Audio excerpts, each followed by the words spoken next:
How did Soviet constitutions structure the USSR? Imagine a country made up of many different nations, all united under one government.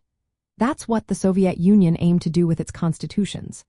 These documents set the rules for how the country was organized and governed. The Soviet constitutions created a federal socialist state, meaning it was made up of smaller republics but operated as a single unit. The main goal was to reflect the interests of workers and peasants, the backbone of the socialist system. They established a system of Soviets or councils, representing workers, soldiers, and peasants, which were the main decision-making bodies. These Soviets were supposed to give power directly to the people, but in reality, the Communist Party held the real control.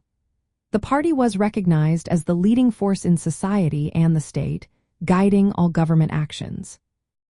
The earliest constitution, adopted in 1924, officially declared the USSR as a union of several Soviet socialist republics like Russia, Ukraine, Belarus, and Transcaucasia.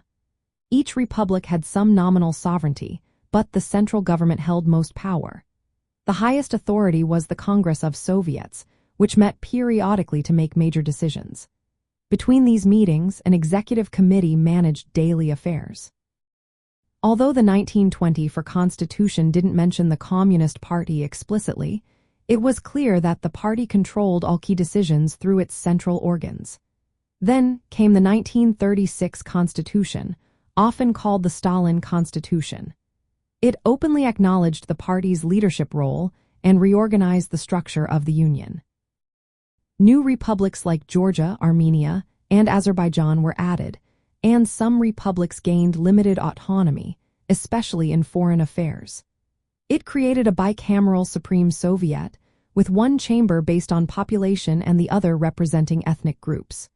Elections were held regularly, but candidates were chosen by the Communist Party, ensuring a one-party system. The 1936 Constitution also outlined citizens' rights, but these rights were subordinate to the interests of the socialist state. The 1977 Constitution built on this framework, emphasizing that the USSR was a socialist state representing workers, peasants, and the intelligentsia. It declared that all power belonged to the people, exercised through Soviets of people's deputies. The principle of democratic centralism was key. Local and national bodies were elected but had to follow decisions made by higher authorities. It also stressed socialist law, meaning all officials and organizations had to follow the law, which was based on socialist principles. The idea was to involve citizens in managing the state while keeping the Communist Party firmly in control. In practice, the Soviet constitutions created a highly centralized system. The Supreme Soviet was the main legislative body, with a presidium acting between sessions.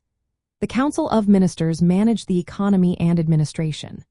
The republics had their own Soviets and governments but operated under the guidance of the Central Soviet and the Communist Party. From a communist point of view, these constitutions aimed to move from a traditional state to a socialist one, where the working class led the way.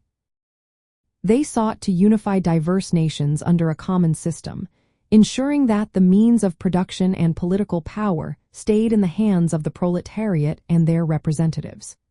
These documents codified the ideas of collective ownership, planned economy, and democratic centralism, all aimed at building a society without classes.